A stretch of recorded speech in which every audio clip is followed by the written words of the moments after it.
Haleluya. Semua yang percaya katakan amin.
Haleluya.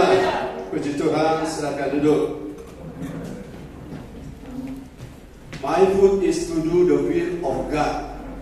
Makananku adalah melakukan kehendak Bapa yang telah mengutus aku dan menyelesaikan pekerjaannya. Bapak Ibu Saudara, moto dari gereja gereja bertumbuh ke dalam, menjangkau keluar. Ini tidak bisa karena ada beberapa ekstrem yang sedang terjadi sekarang, dan saya tidak berada pada jalur itu, bahwa orang membangun iman, tetapi tidak lagi melihat keluar, atau sebaliknya orang melihat keluar, menginjil, tapi tidak membangun kehidupan. Jadi dua ekstrem ini tidak dapat dimengerti sebenarnya oleh saya, karena penekanan yang sepihak akan membuat sesuatu yang namanya kepincangan. Saudara, ada banyak orang fokus bertumbuh, tapi tidak boleh lupa bahwa kita tidak hanya diminta untuk bertumbuh, tetapi kita hidup dalam rangka memenuhi, mengerjakan. Bahkan Yesus bilang, my food is to do the will of God, the will of Him who sent me. Kehendak dari Bapa adalah saya diutus, Yesus diutus untuk melakukan pekerjaannya dalam dua hal. Oke, sebelum saya lanjut, pada hari Sabtu lalu saudara sudah dengar saya jelaskan bahwa untuk menjangkau yang terhilang, untuk menjangkau domba, untuk menjangkau dirham yang hilang, maka ada yang namanya evangelis, atau evangelis itu penginjil. Sebelum lanjut, tidak semua kita penginjil, tidak semua kita punya karunia penginjil, tapi semua kita harus menginjil. Ulangi, tidak semua kita karunia penginjil, tapi semua kita harus menginjil. Semua mic itu baik, tapi tidak semua mic baterainya bagus. Haleluya. Jadi semua kita harus menginjil.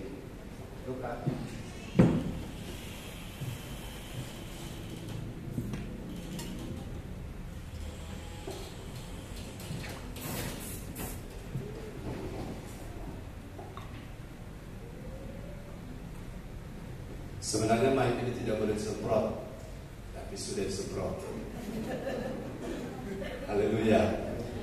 Jadi tidak semua orang penginjil, tapi semua orang harus menginjil. Pahami baik-baik. Jadi tidak ada penonton. Katakan, tidak ada penonton. Jadi jangan sampai ada pemahaman saya tidak punya karunia menginjil, maka ketika saya tidak menginjil, maka saya itu baik-baik saja. Tidak baik-baik, saudara-saudara. Karena apa yang menjadi moto kita itu adalah intisari dari apa yang saya lihat dari pengajaran Yesus. Dia bangun 12 murid sampai dia sebagai seorang builder, dia seorang pembangun, dia membentuk karakter, dia membentuk pribadi daripada 12 murid. Tetapi selain dia membentuk, setiap hari katakan setiap hari, saudara, Tuhan Yesus punya gaya pelayanan itu. Gaya pelayanan mobile style. Mobile style artinya dia terus haleluya. Dia terus bergerak, bahkan sampai menaruh kepala pun dia tidak punya tempat. Artinya istirahat pun dia sebenarnya tidak punya, tapi dia tetap istirahat. Tapi Bapak Ibu Saudara perhatikan bahwa di sisi lain dia sebagai evangelis, dia membawa domba-domba terhilang, dirham terhilang. Tetapi di sisi lain dia adalah revivalist. Orang-orang yang sudah ada itu di-upgrade, ditumbuhkan, didewasakan, kemudian dibangun menjadi orang-orang yang bukan saja lahir baru, tetapi bertumbuh menjadi dewasa. Nah, evangelis atau penginjil adalah, tangkap baik-baik ini, penginjil adalah orang yang membawa Kristus pada manusia. Itu penginjil. Orang yang membawa Kristus, memasukkan Kristus pada seseorang. Jadi kalau saudara menginjil pada orang Kristen, saudara bukan penginjil. Setuju dengan saya? Katakan amin. Jadi kalau menginjil, saya penginjil. Saya sering dulu disebut penginjil, katanya saya. Saya bilang saya bukan penginjil, karena penginjil itu adalah sebuah pekerjaan, aktivitas karunia yang Tuhan beri, di mana orang itu membawa, atau kata yang sederhana, memperkenalkan Yesus kepada orang yang sebelumnya belum pernah kenal Yesus. Itu namanya penginjil, evangelis. Kalau orang itu sudah kenal Yesus, cuma dia belum bertumbuh, maka acaranya bukan penginjilan. Itu namanya revival. Revival, orangnya disebut revivalist. Jadi, saudara, beberapa hal harus diluruskan. Ya. Halo, saya minta pelayan altar tidak keluar masuk kalau tidak ada keperluan. Ya. Haleluya. Haleluya. Nah, ketika kita orang sudah terima Yesus, maka waktu kita layani untuk dewasakan dia, maka ini bukan lagi menginjil. Halo, paham baik-baik ya? Ini bukan menginjil. Kalau saudara bicara di orang di Nangro Aceh dan Salam, pergi berdiri di terminal, berdiri di perampatan, saudara beritakan Injil Yesus, dan paling tidak saudara cuma berapaan, saudara cuma ikuti denggoro, saudara. Kalau di sana, itu yang namanya membawa Kristus pada seseorang. Tapi yang kita di Manado ini lebih banyak adalah membangun Kristus, roh Kristus yang sudah ada dalam kita untuk didewasakan. Sehingga jangan berbangga kalau saudara disebut penginjil kalau di kota Manado, kecuali saudara fokusnya bukan orang Kristen. Karena penginjil yang sebenarnya bukan orang Kristen fokusnya. Nah, kalau orang Kristen dijadikan fokus, itu namanya revivalist. Nah, revivalist adalah orang yang menjadi builder, pembangun, bukan elder ya.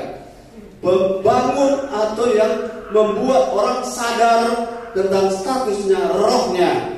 Nah, Bapak Ibu saudara-saudara, ayat-ayat yang saya bacakan tadi, kita harus minta kepada Bapa supaya Tuhan Bapa di sorga mengirimkan kita penuai-penuai. Haleluya. Penuai-penuai artinya orang yang bekerja sama seperti Kristus bekerja. Saya ingin saudara jangan lupa menjadi seperti Kristus. Serupa Kristus adalah Yesus punya karakter. Dia sayang, dia cinta, dia berbeban dengan jiwa-jiwa. Haleluya. Nah, saya melihat ada banyak kebalikan, saudara-saudara. Orang berbeban dengan jiwa-jiwa, tapi ia sendiri tidak mau dibangun rohnya, tidak mau dibentuk, tidak mau diberi makan firman, tapi mau menginjil, mau memberitakan Injil. Saya pikir ini kalau saudara belajar pada 12 murid, 3,5 tahun mereka dibentuk. Pembentukan 3,5 tahun bukan waktu pendek, karena SKS-nya dari pagi sampai malam. Ya, SKS-nya dari pagi sampai malam. Satu SKS itu paling kurang 2 kali 45 menit. Tapi kalau satu hari satu malam 3,5 tahun, ada orang bilang Petrus tidak sekolah. Betul, secara proper school tidak.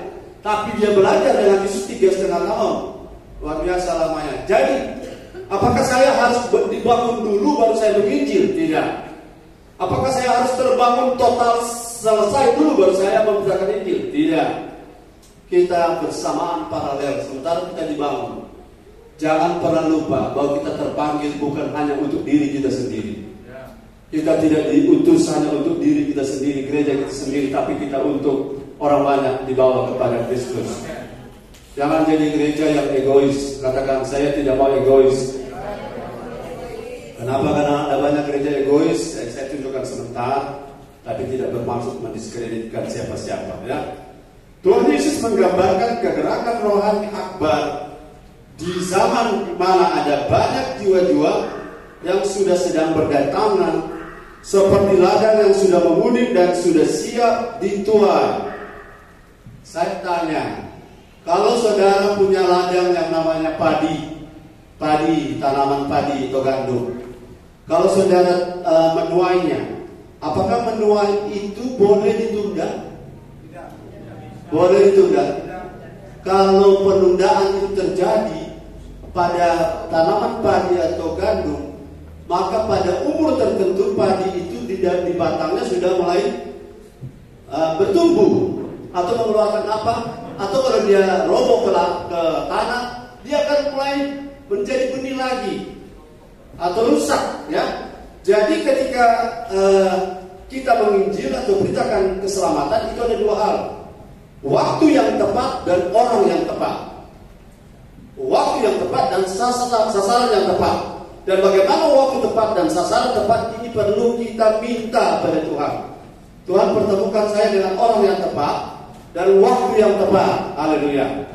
Nah, Bapak Ibu Saudara, ladang sudah menguning, tetapi ada tadi dan ayat dibaca bahwa ada banyak pekerja, tetapi banyak tuayan, tapi pekerja sedikit. Ada tadi belum ya? Belum. Oke. Mari kita lihat ada ayat yang mengatakan Matius 9 ayat 35. Matius 9 ayat 35. Ladang sudah menguning. Kita punya persoalan di sini, ladang sudah menguning. Matius 9 ayat 35.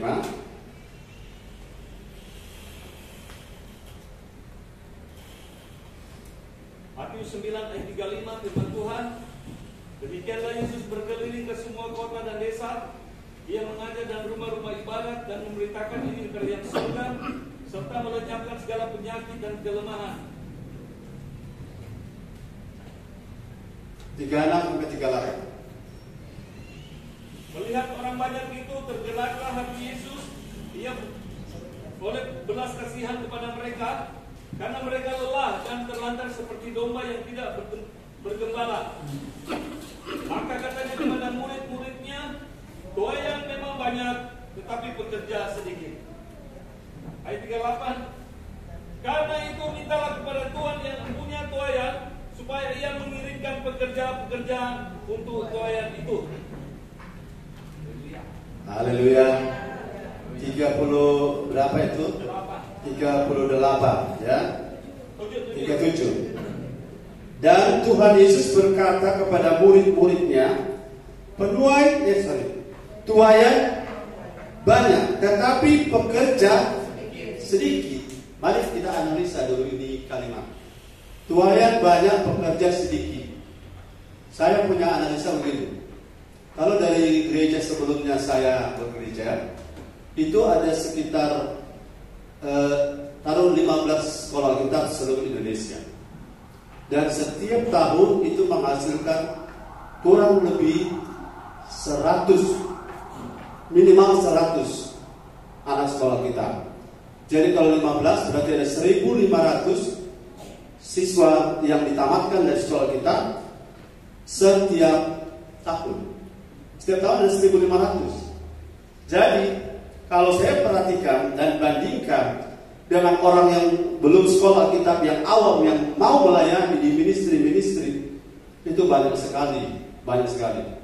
Tetapi yang saya bacakan pada saudara-saudara adalah Tuhan bilang ladang menguning, ladang itu tuayan banyak, tapi pekerja sedikit. Yang saya mau tanya saudara-saudara, yang Tuhan maksud sedikit itu di jumlah atau di quality atau kualitas? Jumlah atau mutu? Quantity atau quality? Haleluya. Jadi Tuhan itu lebih membutuhkan saya dan lebih membutuhkan saudara bukan soal quantity, tapi soal quality. Atau bukan soal jumlah saja, tapi soal kualitas. Haleluya. Sekarang saya lihat tuayan itu sudah menguning karena begini. Minta maaf, saya sudah pernah bilang kan saudara, kalau boleh jangan dilupakan ya. Orang bisa mati karena COVID, tapi orang mati karena COVID masih bisa masuk surga. Orang mati karena Ukraina dan Rusia karena korban perang, kalau dia percaya Yesus, dia masih tetap masuk surga. Orang mati karena kelaparan di Ethiopia, di Afrika, tapi kalau dia masih tetap percaya Yesus, dia tetap masih masuk surga. Tapi kalau orang mati dalam keadaan tersesat oleh karena ajaran yang salah, maka ini akibatnya dia bisa masuk neraka. Artinya apa? Bahwa saudara dan saya perlu tahu bahwa sekarang krisis yang paling sangat krusial, yang sangat urgent, yang sangat serius bukanlah krisis pangan, krisis keamanan, krisis kasih, bukan itu, karena itu tidak membawa kita ke neraka.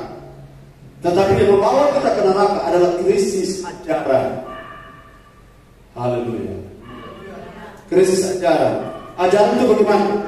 Orang-orang dibawa kepada Kristus, ya.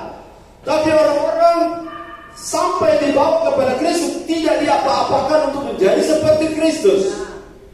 Inilah proyek yang diabaikan oleh banyak orang. Mengumpulkan orang itu baik, tapi menumbuhkan orang itu adalah follow up yang harus tidak boleh tidak. Katakan amin. Mengumpulkan banyak orang itu berdampak pada ekonomi gereja. Mengumpulkan banyak orang berdampak pada suasana ibadah. Ya, orang suka dibanyak, tetapi Tuhan melihat bukan itunya yang pertama. Tuhan kalau mau suka banyak, dia pilih 12 murid, dia bikin 130, 140 atau sampai 1000 murid. Bisa. Tapi kualitas dari orang-orang yang dibina ini jauh lebih penting daripada jumlah, walaupun jumlah tidak boleh diabaikan. Katakan amin. Jumlah itu penting, tetapi kualitas lebih jauh lebih penting. Jumlah itu penting, tetapi kualitas itu jauh lebih penting. Jadi kita tidak mengabaikan jumlah, ya. Saya berharap sebelum tahun 2030 kita sudah 1000 jiwa. Haleluya. Tapi untuk siapa? Untuk supaya mereka dibawa pada Kristus. Kalau belum, tapi mereka yang sudah dalam Kristus dibawa untuk berubah, bertumbuh dewasa menjadi seperti Kristus. Itu visi yang saya percaya tidak akan ada yang dapat menggagalkan. Visi akan membuat sorga akan backup kita. Haleluya. Saya sedang melihat tanda-tanda sedang terjadi. Saudara, kedatangan Tuhan itu pasti ada 3 tanda yang sedang berjalan. Ada 3 tanda yang sedang bermanifestasi, yaitu tanda di dunia, tanda di gereja, ya, tanda di dunia, tanda di gereja, dan tanda di Israel. Bangsa Israel punya pergerakan adalah tanda tentang kedatangan Tuhan. Pergerakan dunia yang makin cepat adalah tanda kedatangan Tuhan. Tapi jangan lupa, tanda yang hebat yang saudara harus fokus. Gereja akan makin hebat. Gereja akan makin powerful. Bukan soal acaranya, bukan soal jumlah orangnya, tetapi soal kualitas orang di dalamnya. Dan kita tidak akan pernah menyerah, walaupun tidak mudah. Haleluya. Sekarang ladang sudah menguning. Sebelum saya lanjut, saya mau bagikan 2 atau 3 poin saja, tidak 7. Saya tahu saudara-saudara banyak yang capek kerja tadi, tapi saya percaya roh saudara bergelora, roh saudara bersemangat. Amin. Kami suami tadi ada satu acara, sudah pas mau makan, acara mau makan, dan mereka bilang pengumuman dulu baru makan. Dalam hati ini kalau semua pengumuman dulu baru makan, kalau sudah itu ada langsung minta pamit keluar karena kami harus datang ke sini.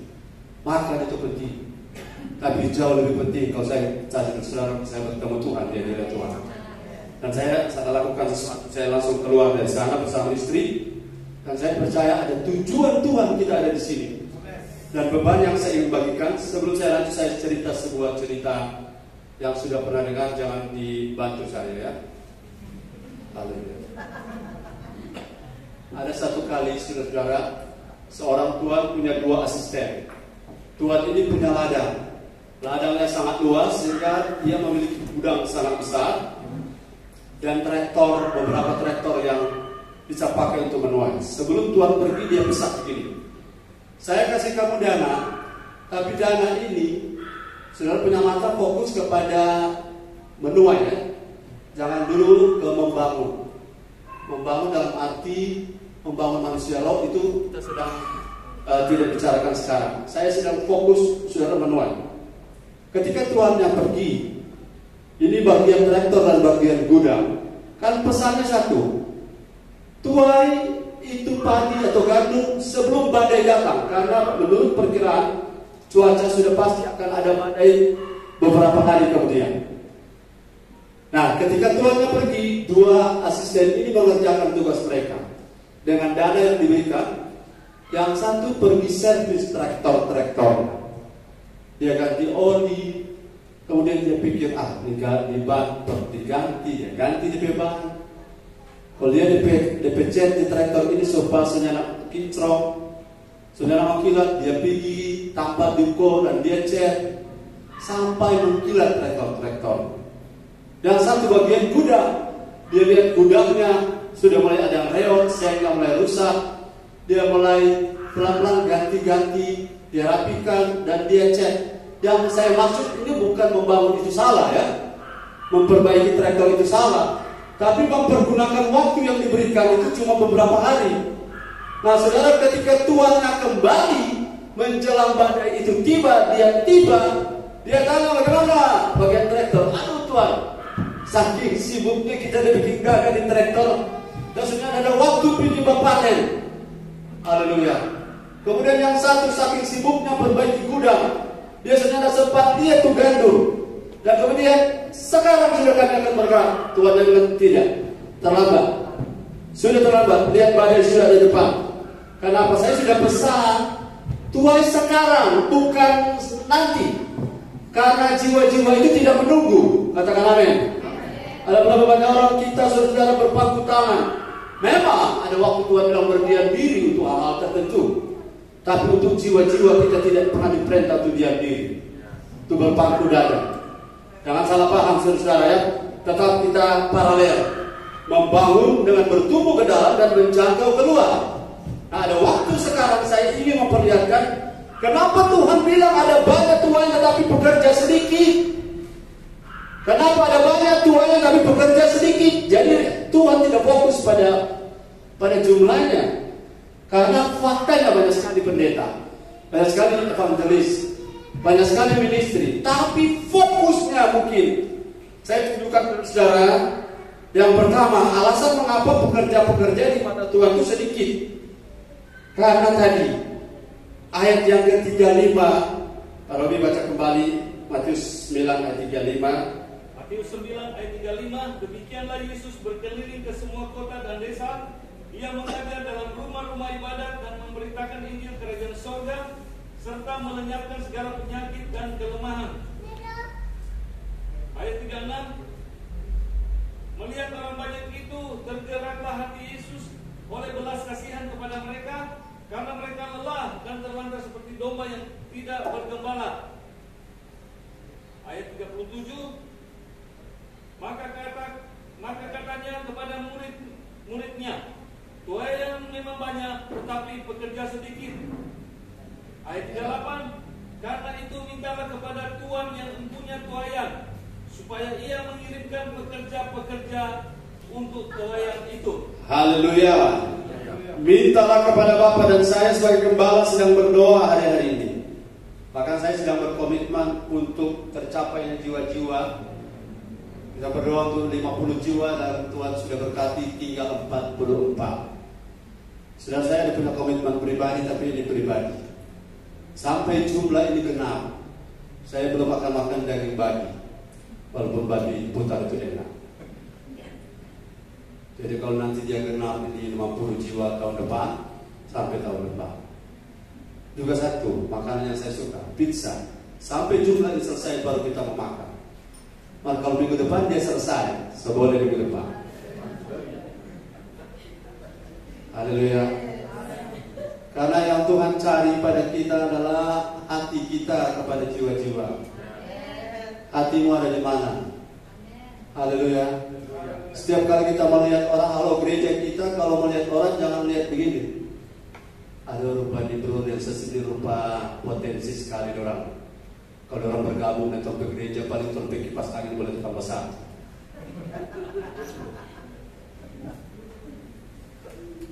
Motif itu tidak sesuai dengan hati Tuhan.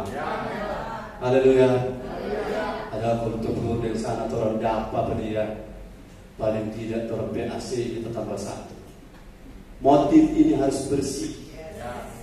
Apa yang Tuhan menjadikan alasan kenapa pekerjaan dianggap sedikit?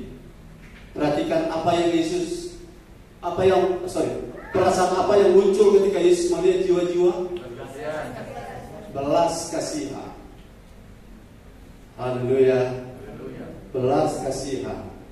Memang belas kasihan itu kadang-kadang disalahpahami, disalahgunakan atau dimanfaatkan. Tapi itu bukan urusan kita. Urusan kita adalah memiliki hati Bapa. Saya melihat dari panitia dan datang.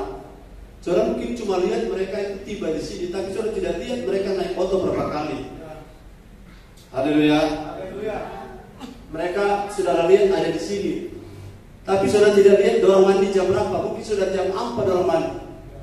Ada yang babdak jam 5, jam kelar, jam 6 baru babdak kelar. Ini adalah perjuangan. Amin. Kalau hati tidak punya belas kasihan pada jiwa-jiwa, ngapain saya capek-capek? Ngapain? Tapi inilah yang Yesus tekankan, ternyata yang dikaitkan dengan jumlah banyak, jumlah sedikit adalah banyak bekerja. Tapi pertanyaannya, berapa banyak yang bekerja dengan belas kasihan? Saya tanya, berapa banyak pekerja yang berbelas kasihan? Itulah persoalan kita, dan saya rindu kita semua malam ini. Kita semua memiliki hati seperti hati Bapa. Hati Bapa yang begini, saudara. Kalau orang tidak bertemu Yesus sudah pasti neraka. Setuju dengan saya bilang amin? Orang kalau tidak bertumbuh rohnya, dia pelayan, dia stres. Pelayan ada di mimbar tapi stres. Karena hidup berpusat pada diri sendiri, karena dia tidak bertumbuh. Haleluya. Dan kalau dia pada titik tertentu saking berat bebannya, saking bebannya berat, diputar-putar, saking berat bebannya, dan beban berat, dia bisa tinggalkan Yesus kalau tidak ada orang layani. Haleluya. Jadi saya minta saudara buka hati, katakan buka hati. Bilang kiri kanan buka hati, brother.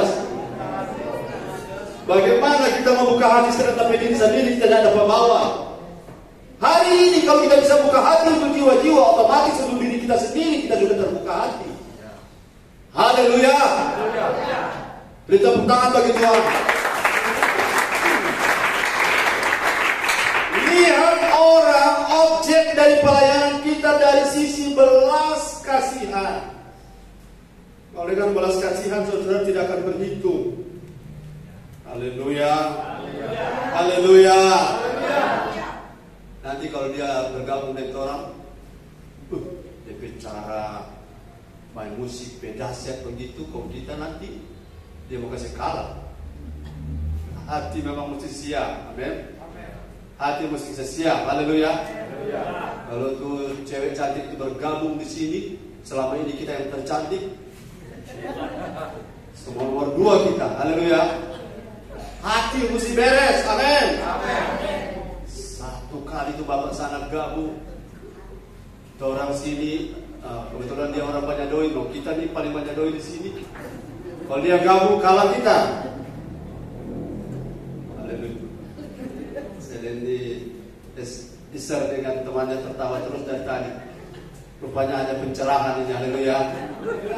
Setiap jiwa itu berharga. Sampai ada orang bilang kemarin sedikit tanya bagaimana tuh jiwa-jiwa. Kita petugas itu saudara kasih makan, firman itu bertumbuh dan menjangkau kita yang pimpin.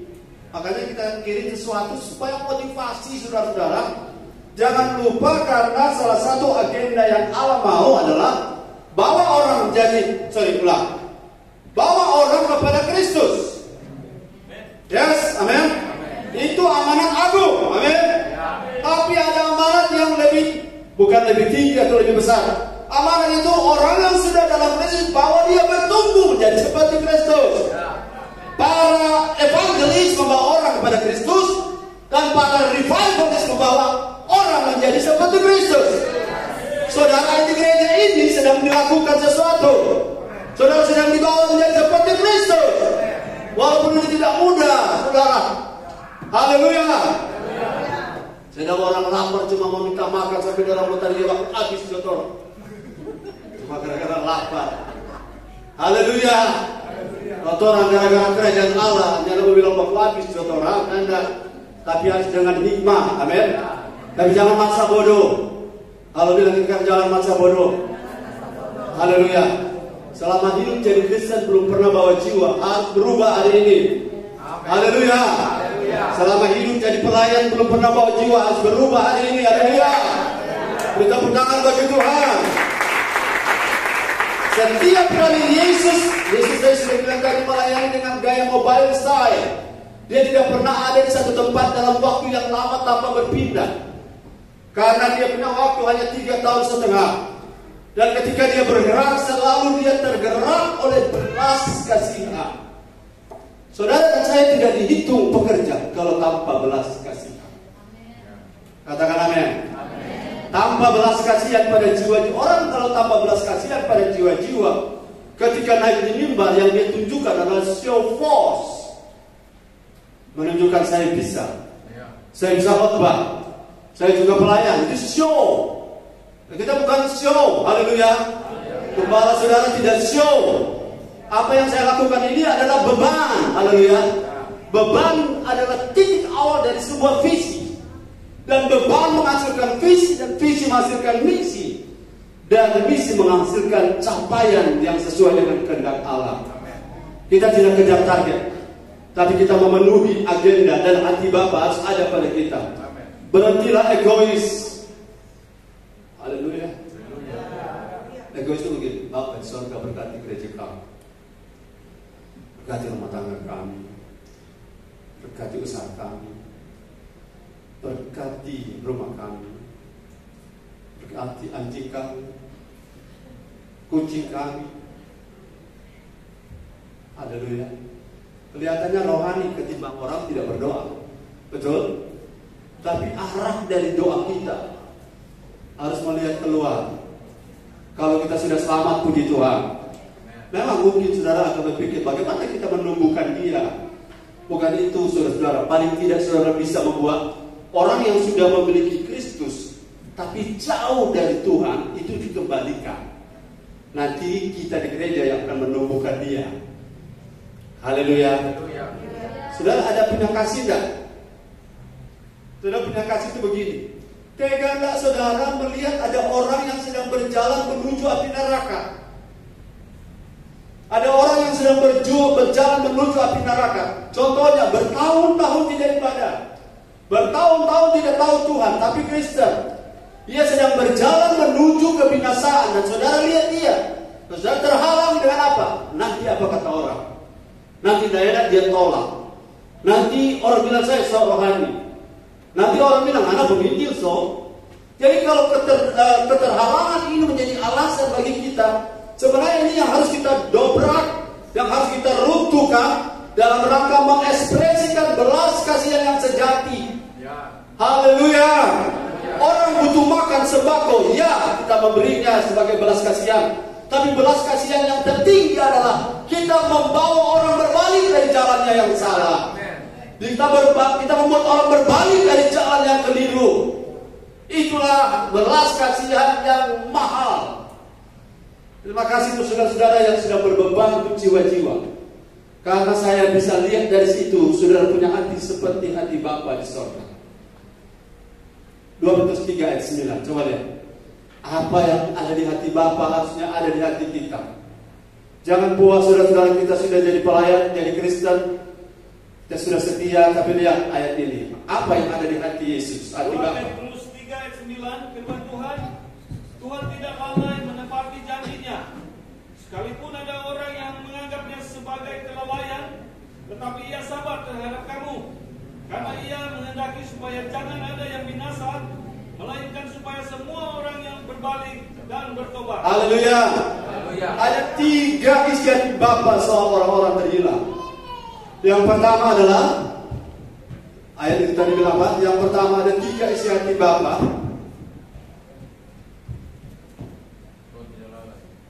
Yang pertama adalah bukan. Di bagian terakhir ada 3. Ya. Ayat terakhir berbalik. Supaya jangan ada yang binasa. Ya. Melainkan orang berbalik. Ya. Dan bertobat. Ya, 3. Tuhan punya hati supaya jangan ada yang binasa. Haleluya. Lagi hati Tuhan ini supaya, sebenarnya kalau kita pakai kata diperlengkapi, supaya kalau boleh, karena kenyataannya banyak. Tuhan punya hati supaya jangan ada yang binasa. Dari poin ini saudara jangan ada yang saudara bilang, ih Tuhan kata maha kasih. Katanya maha kasih, kenapa ada orang masuk neraka? Ayat ini jawabannya. Allah tidak pernah menghendaki orang binasa. Kalau ada orang binasa itu karena orang mengikuti jalan yang salah. Katakan amin. Jadi ketika ada orang masuk neraka, Tuhan tidak dapat disalahkan. Yang salah adalah orang itu dan juga meminta maaf. Kita juga termasuk salah. Saya tidak ingin bermaksud membuat saudara rasa bersalah malam ini. Tetapi hati Bapa perlu ada pada kita. Karena dia tidak menghendaki seorang pun binasa. Kedua, perasaan yang ada di hati Bapa, Ia mau semua orang berbalik. Balik dari arahmu, balik dari hatimu yang menuju kepada arah yang salah. Halo, kita bergereja bukan hanya sekedar bergereja, katakan amin. Kita bergereja bukan hanya identitas kita, tapi kita bergereja adalah sudah dalam Kristus dan kita harus bertumbuh menjadi seperti Kristus. Kalau bukan itu pikiranmu, berbalik, haleluya. Kalau bukan itu motivasimu, kembalilah kepada jalan yang Tuhan sudah tetapkan untuk kita. Yang ketiga tadi adalah supaya semua orang bertobat. Karena bukan hanya orang di luar yang perlu bertobat, kita semua perlu bertobat. Bertobat itu pikiran, perasaan, kehendak, imajinasi, dan memori. Ada orang pikirannya bagus tapi memorinya error. Nah, boleh dia orang bersalah, selalu dapat ingat orang bersalah. Orang baik dia lupa. Haleluya. Yang baru pertama kali beribadah bersama kami melambaikan tangan. Anda, saudara, adalah sasaran doa kami. Semoga kehadiran ini bisa membawa berkah. Kami rindu bukan tambah anggota, bukan bisa. Tapi kami rindu orang yang sudah kenal Yesus itu bertumbuh menjadi seperti Kristus. Pada gilirannya ketika menghadapi kehidupan sehari-hari menjadi pemenang. Tidak stres, tidak kalah, tidak buruk, tidak melempem seperti kerupuk kena angin dan kena air. Tapi strong, haleluya. Tuhan memberkati ini yang dibawa oleh kelompok dari CG berapa ini? 4 dari Padiki, haleluya. Dan Padiki akan berubah jadi Merpati. Haleluya. Haleluya. Saudara, belas kasihan itu penting, katakan amin. Belas kasihan dalam jangka orang itu penting.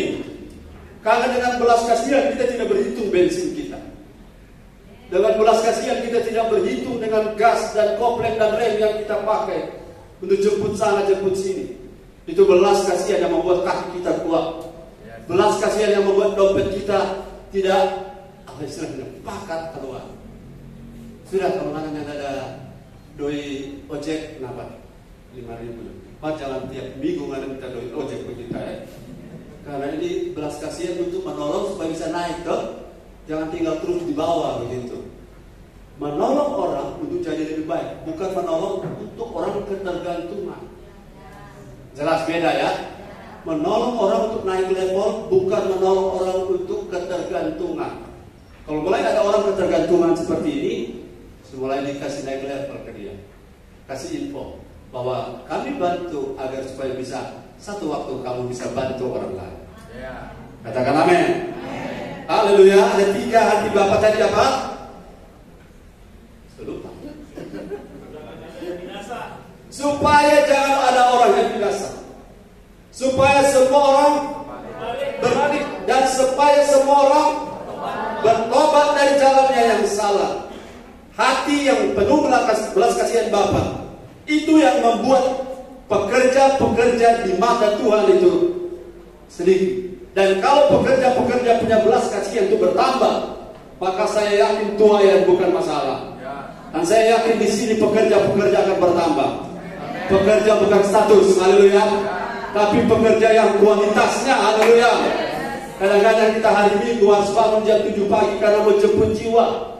Karena kalau dari Padiki sana, tak mungkin orang datang jam 9. Betul? Kalau saudara datang dari sana setengah 10, 2 tamat sampai di sini. Karena kami sudah coba, kalau dari Malalayan kami jalan, saudara punya kejauhan jarak tempat tinggal, kami sudah coba. Dengan mobil kami cok berapa lama mereka dari tempat mereka tiba. Kalau kendaraan sendiri kami sudah hitung. Tapi kalau mereka naik angkot pindah-pindah, apalagi kalau hujan, punya pengorbanan. Kami harus bangun harus jalan dari Ring Road jam 9 misalnya. Mereka yang di Padiki otomatis jam 8. Yang saya rasa aneh, bukan aneh, ajaib. Kalau aneh itu sesuatu yang luar biasa yang negatif. Tapi ajaib sesuatu yang luar biasa yang positif. Yang kita rasa ajaib. Kita parkir oto, nampak tuh rombongan Padiki ada di dalam. Rombongan dari Padiki. Sorry ya. Rombongan dari Padiki. Haleluya. Rombongan dari jalan saya belum ada. Itu perlu sebuah tantangan. Haleluya. Yang jalan saya bilang haleluya. Jangan kalah dengan rombongan Padiki. Rombongan dari Padiki. Haleluya. Karena apa yang mereka buat itu adalah sebuah benih.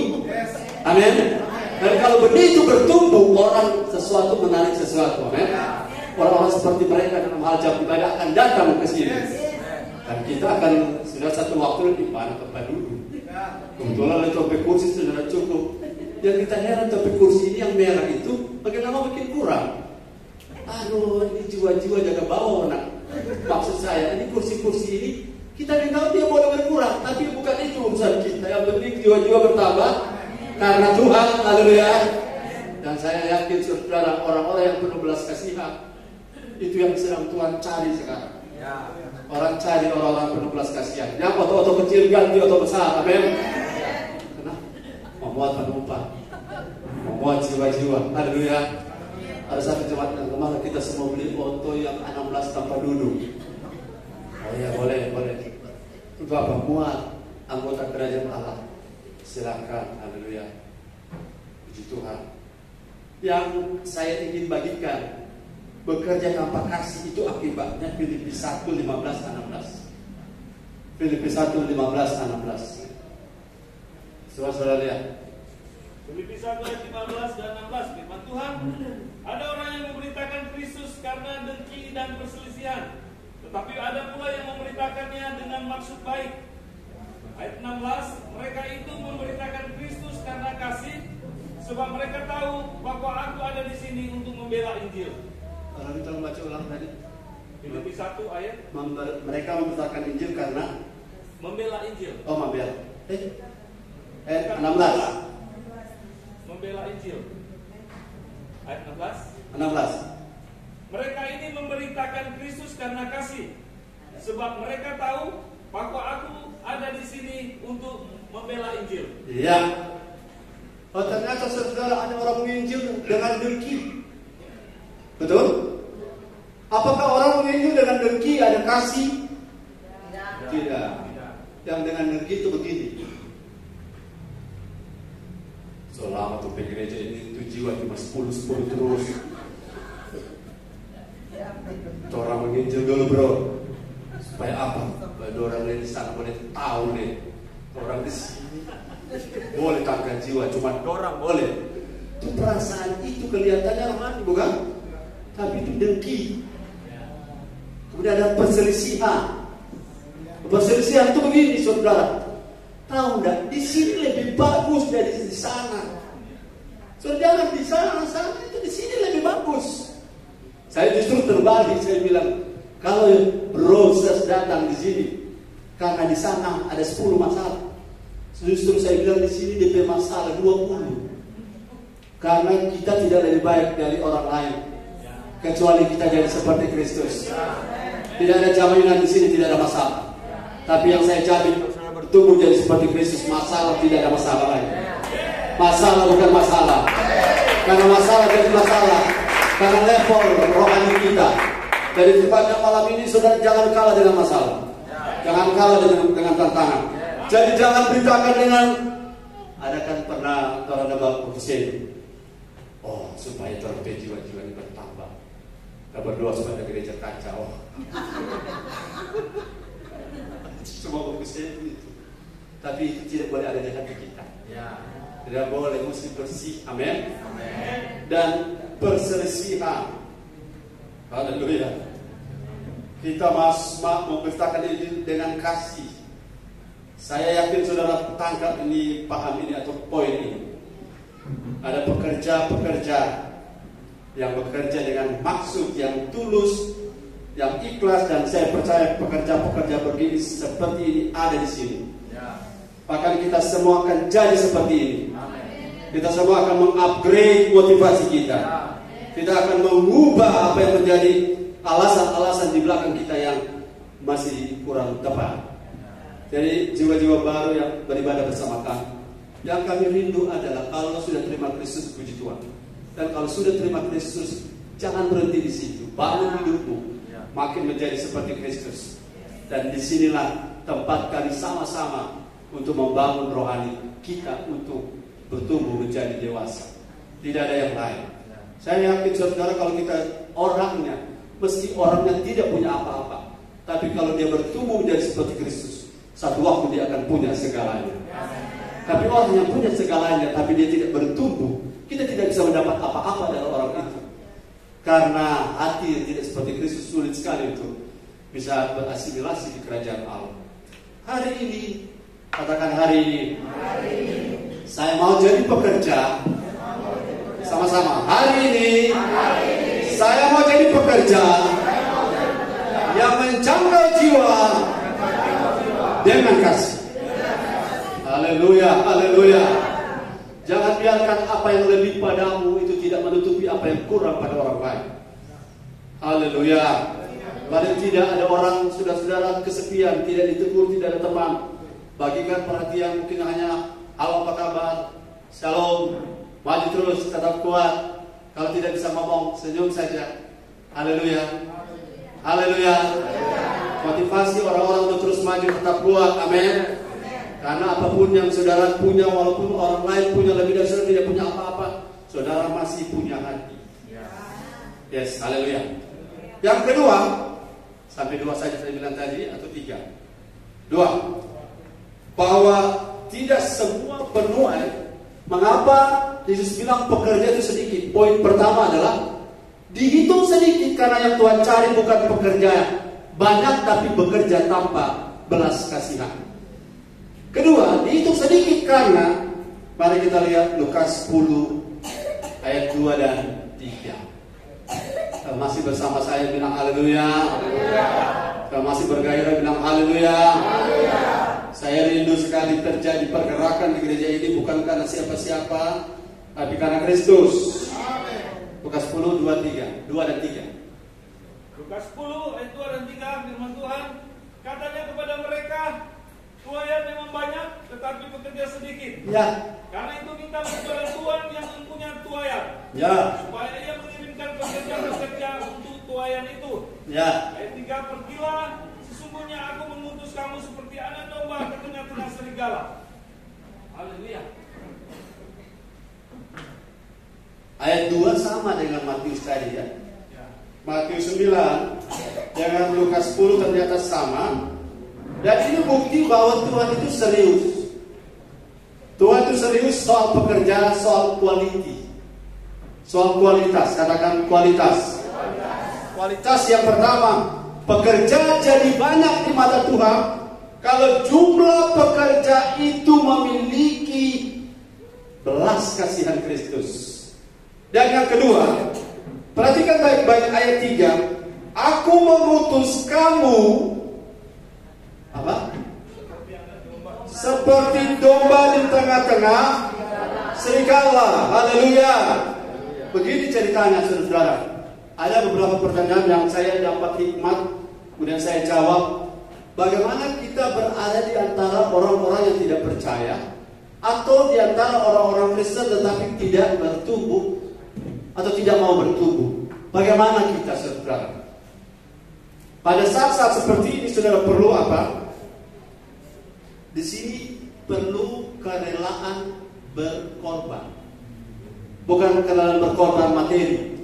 Karena korban yang paling berat bukan materi. Ada orang bisa memberi materi tanpa mengasihi. Ada. Karena dia pengen lepas. Sudah, yang penting saya sudah bantu. Ada bahasa bijaknya begini. Ya. You can give without love. But you cannot love without give. Kau bisa memberi tanpa kasih, ya. Tapi kau tidak mungkin mengasihi tanpa memberi. Nah, kerelaan kita untuk menolong orang, apalagi kalau kita level rohaninya sudah tinggi, kita geleng-geleng kepala kalau kita bertemu dengan orang yang pemahamannya kontra dengan kita. Kontra misalnya, bagi kita ibadah itu penting, bagi dia uang lebih penting. Langsung kita tengking, zaman nama Yesus, otak-otak seperti ini harus berubah. Level kita memang sudah paham, tapi level orang-orang tertentu belum bisa mengerti. Jadi kita yang rela berkorban, haleluya, rela berkorban untuk mau mengerti mereka. Ini pengorbanan yang paling berat. Kalau kita memenangkan orang level kita, sama-sama S1, gampang bercerita.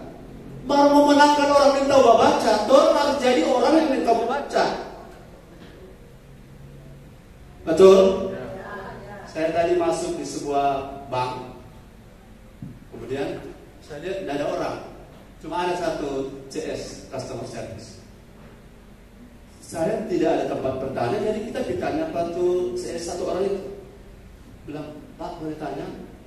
Dia bilang, Bapak kalau mau bertanya biar ada nomor antri di sana. Dan kita mau ambil nomor antri bagaimana? Di muka ada penjaga, satu-satunya di ruangan itu cuma angkot. Oh iya kan? Jadi kita mau perlu ini. Oh Bapak kalau mau perlu ini mesti di teller. Bagaimana kita mau pilih teller? Tidak ada. Oh Bapak perlu apa? Bagaimana kalau mau cabut rekening? Mau ambil uang pakai surat kuasa? Oh nanti teller yang jawab. Teller ala teller ini. Jadi godaan untuk veto dia begitu kuat kan? Masa anak-anak mengerti kita kan tamu ada batannya. Kalau kita bertanya penganut jadi di bukan ada orang. Kalau di bukan ada orang tidak ada penganut. Betul? Akhirnya dia bilang begini, Bapak perlu apa sob? Dan cuma mau tanya kalau surat kuasa itu mesti pakai materai atau tidak perlu? Apa ini? Nanti tanya di teller. Karena kita mau tanya di teller, kenapa di teller dan teller?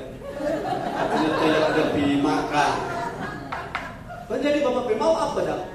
Jawab jawaban kita, sebab dia bilang nanti antri di teller. Bayangkan kalau kita antri 1 jam, kalau dia jawaban cuma teller mau bilang harus pakai materai. Betul? Jadi jawab akalnya kita perlu pakai materai atau tidak supaya kalau perlu kita mau beli. Oh iya Bapak harus pakai materai. Itu tidak tunggu dari tadi.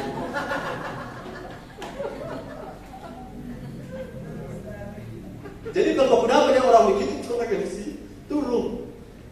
Kemana? Ada satu lagi saya masuk di bank. Dia sama, Pak ada perlu apa? Ada perlu no. Bapak mau urus apa? Saya maksudnya suruh duduk kayak dulu. Toh. Bapak mau urus apa? Mau urus ini. Ya tuh barang itu sudah ada.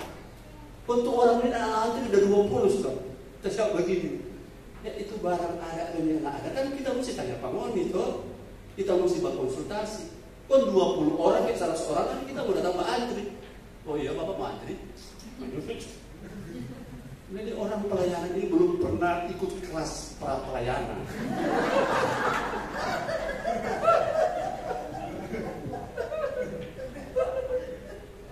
Aduh.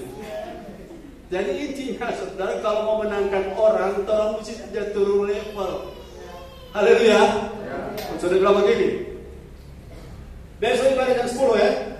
Jam 9 mandi. Terjemput yang ada telariak. Saudara, kalau saudara seperti itu jiwa tidak menantang. Malah ada beberapa yang kembali yang minta maaf terlambat karena orang ada bawa jiwa. Kami maklum kalau begitu. Haleluya. Karena orang rela berkorban demi orang lain bisa tertolong, bisa terbawa ke gereja. Saudara membayar harga dengan apa? Kalau saudara jemput jiwa jam 9, kalau saudara sendiri nanti mandi setengah 10 bisa jemput enggak? Nah, bisa. Kita rela berkorban, kita yang mandi jam 8. Halo, setuju? Saudara belum pengalaman. Coba saudara datang di ibadah hari Minggu, coba saudara saudara datang jam 9. Jam 9 sini so rame di tukang atur-atur alat. Lo bayangkan kalau dorang jam 9 so ada sini, jam berapa dorang mandi? Betul? Itulah pengorbanan. Itu kerelaan berkorban. Kita tidak bisa tolong orang lain tanpa kita memfasilitasi mereka. Haleluya. Kalau tangkap ini boy, Tuhan lagi cari pekerja yang seperti ini. Amin. Di Singapura saya tangkap ada satu gereja yang punya jemaat orang sakit dari Manado, sudah kasih kabar, mereka jemput di bandara, mereka bawa ke rumah sakit, orang sediakan termos air panas, orang sediakan tisu. Ini cuma pelayanan diakonia, belum memberitakan Yesus, belum. Tapi sudah pasti saudara itu, mereka kan juga punya kesibukan sendiri. Setuju dengan saya, katakan amin. Semua kita sibuk, haleluya.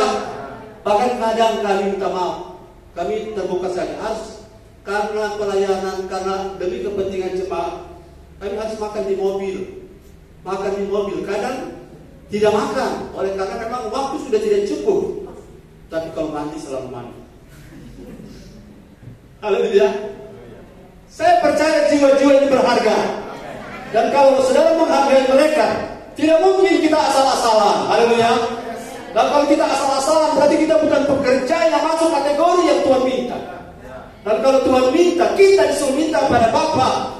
Saya yakin malam ini ada banyak perubahan paradigma, bahwa ladang sudah menguning, siap untuk dituai. Kalau saudara datang ibadah jam 10, jam 11, saudara datang, saudara mau bawa jiwa, kan susah.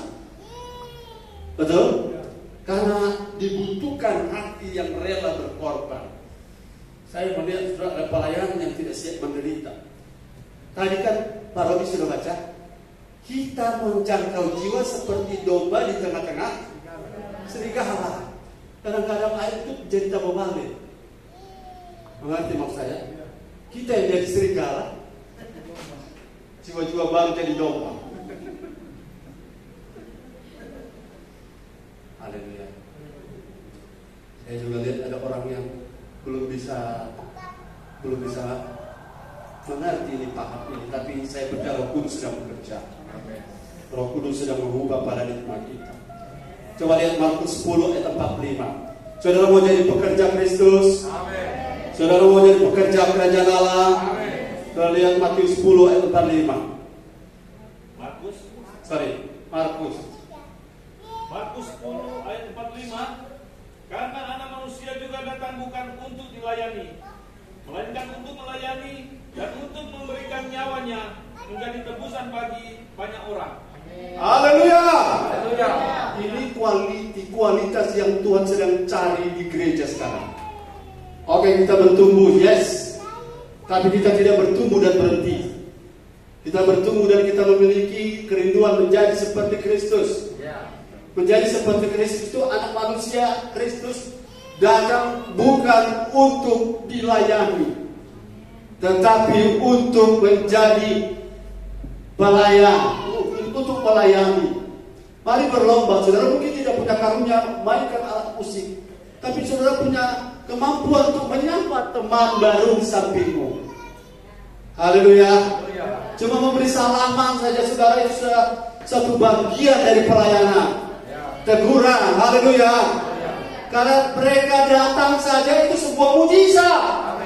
Katakan amin. Karena kalau daya tarik manusia, siapa yang tertarik dengan tempat yang biasa-biasa saja? Kecuali Tuhan. Kecuali Tuhan yang bawa. Dan kalau Tuhan kirim, Tuhan bawa, hendaknya kita buka hati dengan belas kasihan, respon mereka, jangkau mereka. Apa yang mereka bisa, apa yang kita bisa lakukan untuk mereka, paling tidak berdoa berkati mereka yang baru kali ini datang ibadah. Kalau mereka sedang mempunyai masalah, diberi jalan keluar. Kalau mereka sedang bingung, mereka diberi arah Tuhan. Kalau mereka sedang bergumul masalah ekonomi, Tuhan buka pintu berkat. Itu saja sudah merupakan pelayanan saudara. Haleluya. Tapi tepuk tangan bagi Tuhan. Ketika kita punya pola berpikir, pola pendekatan seperti Kristus, karena kita menjadi seperti Kristus, bukan? Ia rela berkorban. Saya tidak sempat catat, saya lupa ayatnya di mana. Tapi semoga ayat itu bisa ditemukan. Yesus sampai mau menaruh menaruh kepala pun dia tidak punya tempat. Boleh cari. Kalau sudah dapat kuis ini ayatnya, sudah dapat, sebentar dapat aqua 1 gelas. Sampai menaruh kepala pun dia tidak punya tidak punya tempat. Di mana? Matius berapa? Silakan Pak Logi. Matius 8 ayat 20, lihat kerelaan Yesus dalam rangka untuk menebus, menolong, menyelamatkan banyak orang. Yesus berkata kepadanya, serigala mempunyai liang dan burung mempunyai sarang, tetapi anak manusia tidak mempunyai tempat untuk meletakkan kepalanya. Yes, ini ayat pengertiannya ada beberapa versi. Pertama, Yesus adalah kepala, bukan? Dan kepala tidak punya tempat, artinya ada banyak tubuh tidak siap untuk kepala nyambung dengan tubuh. Satu. Yang kedua, Yesus sampai tidak punya tempat untuk menaruh kepala, artinya dia jarang dapat ketemu bantal. Jarang ketemu bantal demi saudara dan saya, demi jiwa-jiwa yang terhilang. Menaruh kepala juga berarti dia jarang istirahat. Tapi ada istirahat. Yesus ada istirahat. Dia jarang istirahat demi orang-orang. Tadi serigala punya tempat, burung punya sarang. Anak manusia dalam rangka datang dan menyelamatkan yang terhilang, sampai tidak punya tempat untuk menaruh kepalanya. Kalau menjadi seperti Kristus, ya menjadi seperti Kristus, katakan amin. Kita tidak harus sesiksa itu, saudara-saudara, tidak. Minimal kita punya care ini muncul. Saya punya kepedulian terhadap orang-orang yang butuh Tuhan itu bertumbuh. Katakan amin. Dan kalau itu bertumbuh, maka Tuhan bilang, inilah hambaku yang setia. Inilah hambaku yang kepadanya aku berkenan. Inilah hambaku yang memiliki hatiku. Haleluya. Saya tidak mengajarkan bahwa Tuhan itu menuntut banyak pada saudara. Tidak. Tapi paling tidak saudara punya hati sama seperti hati Bapa. Soal jiwa-jiwa. Jangan lihat orang berdasarkan penampilannya. Jangan lihat orang berdasarkan statusnya. Jangan lihat orang berdasarkan dompet. Tapi lihat orang karena dia butuh Kristus. Lihat karena dia butuh Yesus dalam hidupnya. Kalau itu sudah punya kacamata, Tuhan akan memberkati gereja ini. Tuhan akan memberkati saudara-saudara. Tuhan akan mengubah kota Manado. Haleluya. Haleluya. Tanda-tanda sudah mulai nyata. Saya yakin saudara-saudara, sebelum target kita ini tercapai, ada banyak mujizat, terutama mujizat perubahan paradigma pada jemaat ini, perubahan cara berpikir pada jemaat ini. Sampai sini saya dapat berkata ya, bahwa dua hal. Tuhan cari pekerja yang punya belas kasih. Dan kedua, Tuhan cari pekerja yang punya kerelaan berkorban untuk orang lain diselamatkan, untuk orang lain dipulihkan. Saya membuat sebuah simulasi. Coba ikuti saya. Alangkah bahagianya kalau di surga nanti, ini simulasi. Alangkah bahagianya kalau di surga nanti ada orang yang mendekati kita dan orang itu menepuk bahu kita dari belakang. Terima kasih, Brother, terima kasih. Karena waktu di bumi saya telah diingatkan untuk kembali kepada Tuhan. Dan oleh karena berjadi, saya ada di sini. Betapa bangganya kita di sana nanti. Ketika ada orang yang ketemu kita, kalau bro tidak kunjungi saya waktu itu, kalau bro tidak doakan saya tidak ada di sini. Dan normal neraka itu kelihatan dari surga. Bisa lihat orang kaya dan Lazarus bisa saling lihat, kan? Saudara bisa lihat. Dan kalau itu terjadi sekali untuk selama-lamanya, adakah saudara punya hati melihat mereka yang sedang menuju kepada kebinasaan? Sebab banyak orang binasa bukan karena mereka tidak beragama, bukan karena mereka tidak beragama, karena banyak orang, khususnya orang beragama Kristen, kalau tidak memiliki Yesus di hati, mereka akan kehilangan segala-galanya. Dan hari ini buka hati. Berikanku hati seperti hatimu Bapa.